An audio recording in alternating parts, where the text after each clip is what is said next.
Hi folks, how you doing? So while I prepare this bed, let's have a quick look and a recap over the video I did earlier in the year. We basically sowed some peas in gutter. It's literally that simple. A gutter, some compost, some peas. Give them a water, let them grow. Job done. You don't have to do anything fancy with them at all. And then once they've grown and they're a decent size, you can then put them out. But the joys of gutter peas is you haven't got to painstakingly pick each pea out or thin them out. It's already been done for you. This bed's really simple. It's just a raised bed. It's got some cheap supermarket compost. I've put some cardboard down first to stop any perennial weeds poking through. It's basically no dig, but in a raised bed. And it works perfectly for things like peas because they're not really that deep rooting. And although the cardboard is quite thick, as it rots down, as it becomes wet under the compost, the roots can slowly but surely push through it. Again, very simple, nothing fancy. But the one good thing about gutter peas is just the simplicity of how to plant them out.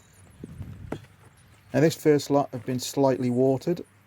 You basically just dig a trench, get your peas, give them a nudge, give them a shake.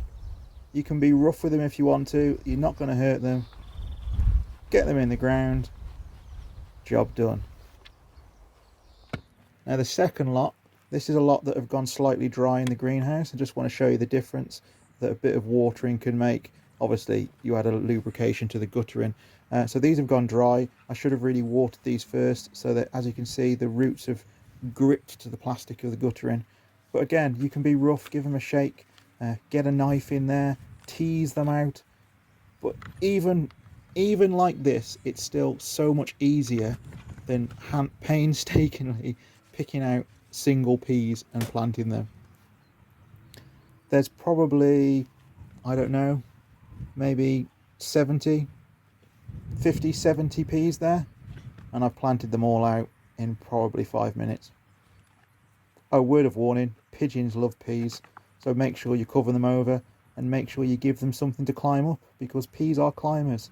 Here I've used an old bathroom stand. So as always folks, if you've liked this video, please give me a like and subscribe, and drop a comment below if you have any better ideas than bathroom stands for pea supports. Anyway folks, take care, speak soon.